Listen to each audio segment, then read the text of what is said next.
Talk to me about Ella. Ella has rheumatoid arthritis. That's the main thing about her life right now, in a way, because it kind of took over her life. She's been bedridden for 10 years, which means that she can't walk. Basically, I'm in a chair, like a recliner chair, because that's fairly comfortable. It doesn't put too much pressure. My feet are bad, my hands are really bad, and it's everything is painful. It's painful to move. So that kind of has affected my whole life, obviously. Mm-hmm. Are those the gloves you're going to be wearing? Oh no, these are my practice gloves. Those are your practice gloves. My real gloves. First of all, they were gonna be like this, and then we went and talked to a doctor who treats rheumatoid arthritis, and he said they would never have their fingers covered because any kind of pressure is painful. But they could have gloves to here. So what we're doing here is we're padding to make it look like my joints are really swollen. Was there anything that you learned from the doctor that was really surprising? Surprising?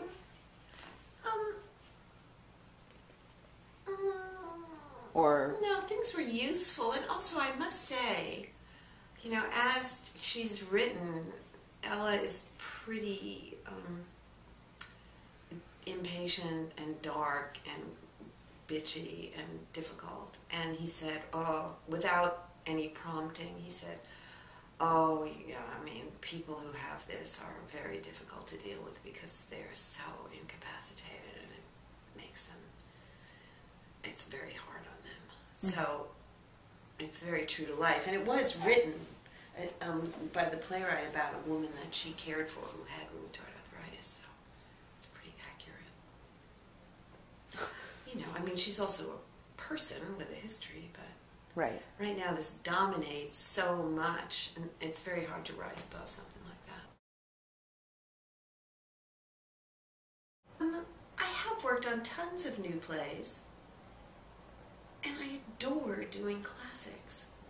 If you could tell me that I could do a Shakespeare every year, I would be happy for the rest of my life. There's nothing I like better than Shakespeare. Of course, the parts are sort of dwindling down for older women, but there's still a few. What's your favorite Shakespeare role that you've done? Beatrice, probably. Helena in Midsummer Night's Dream. Beatrice. Margaret and Richard III. Some others I've worked on. I feel like I've played some others too. Jessica in Merchant of Venice. And also, you know, I went to school in England and I did Shakespeare, you know, we did stuff there. And I've done other things in non-professional situations. I played Prospero in camp once. I was very good. I was good. How old were you? Actually, I wasn't that young. I was a junior counselor in that camp. So how old was I? I was in 17, 18? Yeah. That's funny. So yeah, you I had a beard, everything, big beard. So you weren't even like a female Prospero. No, I was so bad. I had a daughter. Yes, it's true. It's true. It was a girls' camp. A French camp also. No, we did it in English. No, really. It was a French camp. Every year they did a Shakespeare in English. I don't approach a play textually, if that's the right word. I approach it, I try to approach it more instinctively and more through my feelings. I mean, with Shakespeare, you've got the language. The language is like a trampoline. Because it just gives you so much more just to start with. Something like this is kind of, it's a really weird process because I had to do a lot of sort of external things, and I kept layering on. I fooled around with a voice, I fooled around with this and that, and now I have to like drop everything and go back to what I usually do, whatever that is. I can't explain it. Yeah. You know? Yeah. But in the end, Shakespeare is the same, only you just think faster and talk better. Right. But it still has to be the same identical sense of reality as any other play. But it's made easier for you in a way because he gives you so much. Then you get to the other classics where they're not as brilliant as Shakespeare, and it's more the language presents problems but also gives you like a free ride at the same time. Someone like Shaw or Wilde.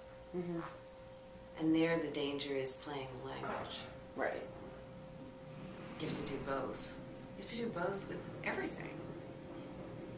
But less so when it's very close to you in speech. But, you know, each thing, you're hacking your way through and all of a sudden you go, what was I doing? Why was I fussing around with all that stuff? It's so simple. It's right here. But you can't get there until you go through it. Yeah.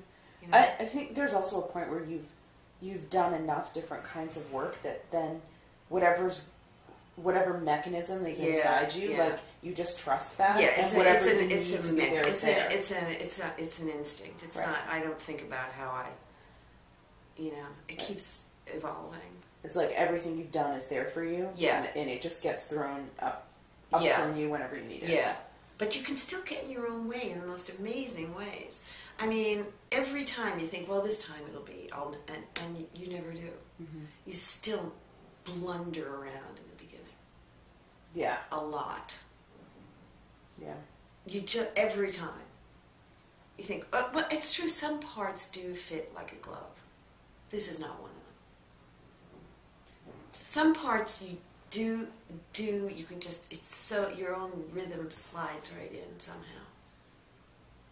I mean, if you find something easy, something very congenial to your own spirit and your own rhythm, then you're that much ahead, maybe, but then you have other things to work on, like not getting glib, or not having it be too easy, or too, not taking care. Pedestrian, kind of. Yeah. It's funny because I'm good at telling other people, like when I teach, I like to teach and direct, but sometimes I don't know what to tell myself. And then sometimes I have to say, well, what would you do if you were watching you? And then Eric is very helpful. Of course, that's what the director's there for. But sometimes even the director can't get through to you if you're throwing up your own roadblocks. You know? Do you usually have a favorite part of the rehearsal process?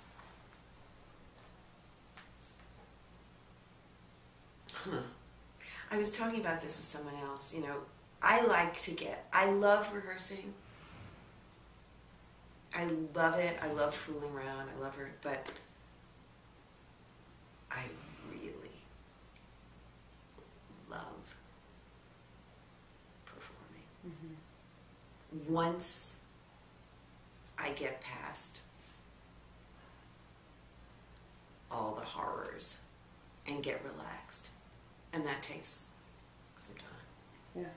But when you get in that thing, like if you're lucky enough to have a long run, there's nothing